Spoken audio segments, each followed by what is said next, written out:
अभी हम लोग हाजीपुर लोकसभा क्षेत्र में हैं और पूर्व मंत्री कुशवाहा जी हैं, मैडम से बात करेंगे लोकसभा चुनाव को लेकर के। बहुत बहुत स्वागत है मैडम। बहुत धन्यवाद भैया। लोकसभा चुनाव है और आज मोदी जी कुतुबपुर में सभा की हैं चिराग पासवान के लेकर के, क्या कहिएगा? तो उनके गठबंधन के हैं तो सभा करना स्वाभाविक है, लेकिन इसके पहले कोई भी प्रधानमंत्री देश के इस कदर चुनाव में सभा नहीं किए थे, जैसे लगता है वो घर घर जाके कर रहा हो। इस तरह कोई नहीं किए हैं और इसका कारण ये है कि बहुत अच्छा रहते हुए इनके कोई भी उम्मीदवार अच्छे नहीं हैं, जिनके कारण इतना परेशानी हो रही। अगर इनके उम्मीदवार अच्छे होते तो इनको इस सब परेशानी का सामना नहीं करना पड़ता। एक दिन में बिहार में 3-3 सभाएं हो रही है। एनडीए को लग रहा है कि यहाँ वो सीट बहुत सारी अधिक संख्या में सीट हार रहे हैं और इसीलिए माननीय प्रधानमंत्री जी को सारा काम छोड़ करके घर घर ये लोग घुमा रहे हैं। क्यों घूमना क्यों पड़ रहा है? इसलिए घूमना पड़ रहा है ना कि इनका जो भी उम्मीदवार है, एक भी उम्मीदवार ने धरती पर काम नहीं किया।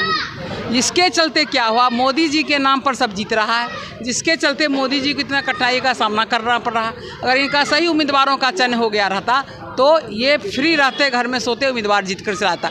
लेकिन बिहार की जनता सारे लोगों को समझ चुकी है और बिहार की जनता एनडीए से अलग हट कर निर्णय ले रही है। इसीलिए प्रधानमंत्री जी चिंतित हैं और बार बार बिहार आ रहे हैं। मोदी जी का 10 साल का कार्यकाल पूरा हो गया, उनका काम काज पे कुछ चर्चा कीजिएगा। अब काम काज पर वो खुद नहीं चर्चा करते तो मैं क्या चर्चा करूं? जैसे जो जनता के भलाई में हुआ हो या किसी से परेशानी हुआ हो। जब वो आते हैं तो इसकी शिकायत, उसकी शिकायत, ये ऐसा कर देगा, ये ऐसा कर देगा, और 10 साल का अपना उनको देना चाहिए कि मैंने आपके लिए किया और अगले 10 साल ये करेंगे। ये तो हो नहीं रहा है। तो विकास खत्म हो गया, विकास की बातें खत्म समाप्त हो गई हैं।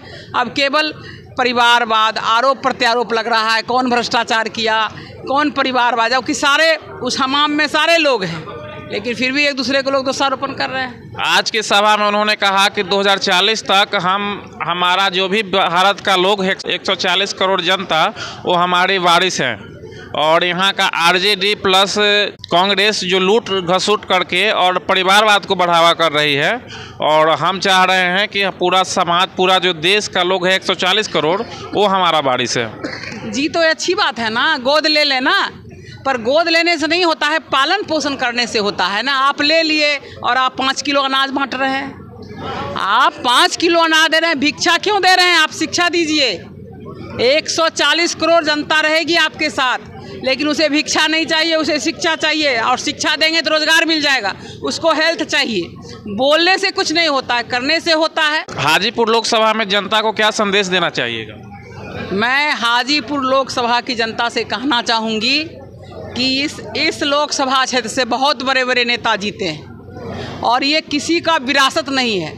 किसी का विरासत होता है अपने पैतृक संपत्ति का, ये जनता की संपत्ति है, इसका कोई भी उत्तराधिकारी हो सकता है। इसीलिए मैं जनता से कहना चाहूँगी कि ये विरासत वाली बात को ख़त्म करिए और सही नेतृत्व को यहाँ नेतृत्व करने का, सही लोगों को नेतृत्व करने का अधिकार दीजिए, ताकि हाजीपुर मुक्त हो सके। इनसे पहले उनके चाचा जी यहाँ से सांसद रह चुके हैं, उनके बारे में क्या कहिएगा? उनके बारे में क्या कहना है? ये तो सही सीधा सीधा परिवारवाद का उदाहरण है। हम चाहते हैं वो परिवार से मुक्त होकर एक नए व्यक्ति का चुनाव हो, जो लोकल हो, यहाँ का बेटा हो और सही तरीके से हाजीपुर लोकसभा के टोले मोहल्ले से लेकर के जिला तक, हाजीपुर लोकसभा तक सही मायने में विकास कर सके और लोगों को अपना प्रेम प्यार दे सके। केजरीवाल जी कहते हैं कि जो उनके विपक्ष में खड़ा होता है उनको जेल भेज देते हैं।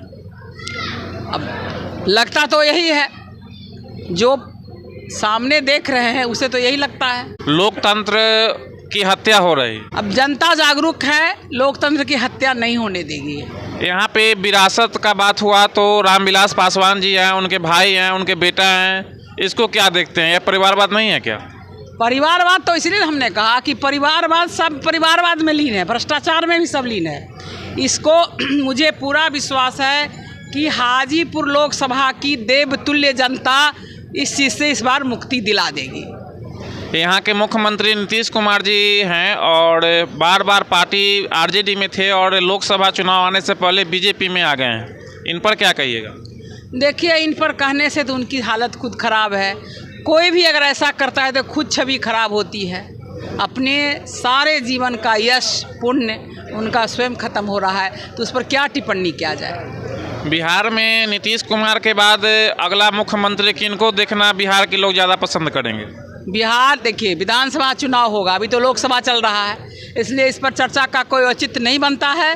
बिहार विधानसभा चुनाव में जनता जिस पार्टी को बहुमत देकर भेजेगी उसका मुख्यमंत्री बन जाएगा।